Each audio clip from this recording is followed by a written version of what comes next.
De pie en el antiguo campo de batalla. En Efesios 6, 10 al 20, presta atención cada vez que Pablo utiliza alguna forma de la frase estar o quedar firmes. Por lo demás, hermanos míos, fortaleceos en el Señor y en el poder de su fuerza. Vestíos de toda la armadura de Dios para que podáis estar firmes contra las acechanzas del diablo.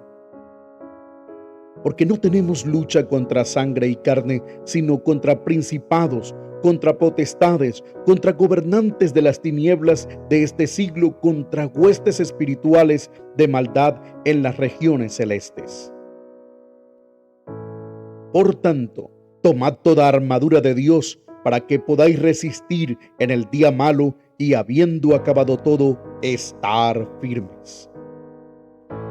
Estad pues firmes, ceñidos vuestros lomos con la verdad del Espíritu, con la coraza de justicia, calzados los pies y con el apresto del Evangelio de la paz. Sobre todo, tomad el escudo de la fe con que podáis apagar todos los dardos del maligno, y tomad el yelmo de la salvación y la espada del Espíritu, que es la palabra de Dios. Orando en todo tiempo con toda oración y súplica en el Espíritu, y velando en ello con toda perseverancia y súplica para todos los santos. Y por mí, a fin de que al abrir mi boca me sea dada palabra para dar a conocer con denuedo el ministerio del Evangelio, por el cual soy embajador en cadenas, que con denuedo hablé de él como debo hablar. Debemos entender la metáfora militar de Pablo en el contexto del antiguo campo de batalla. ¿Qué significa estar firmes?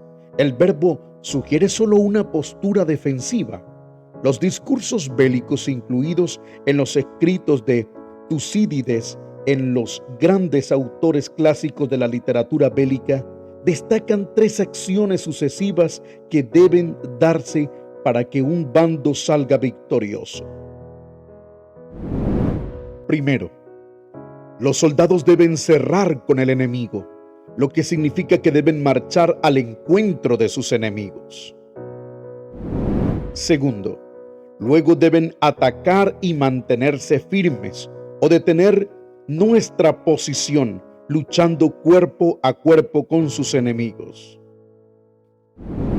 Tercero, finalmente deben hacer retroceder al enemigo.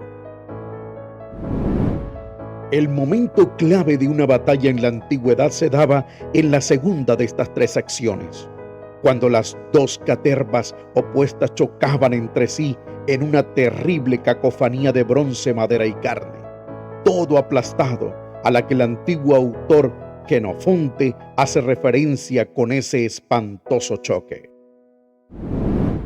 Mantenerse firme, defender la posición en ese momento estratégico era el gran desafío de la batalla en la antigüedad. En el combate cuerpo a cuerpo que se producía, cada bando buscaba impulso para el empujón. El llamado de Pablo a las armas refleja un combate en el que los soldados estaban agrupados dando y recibiendo cientos de golpes a quemarropa. Esto lo confirma la descripción que hace Pablo en la batalla de la iglesia contra sus enemigos como un combate de lucha libre. Y en su uso intensivo del verbo estar firme en el versículo 13, para que puedan resistir en el día malo. Esta no es una postura relajada. Entonces, estar firme es participar vigorosamente en la batalla, empleando todas las armas en el combate cuerpo a cuerpo.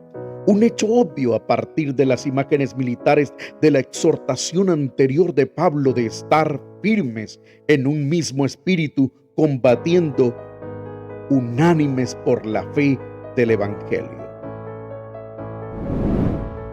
12:4 dice: porque aún no habéis resistido hasta la sangre, combatiendo contra el pecado. ¿Cómo ayuda este versículo a resumir lo que significa permanecer en el Señor? ¿Cuál es la naturaleza colectiva de esa postura también?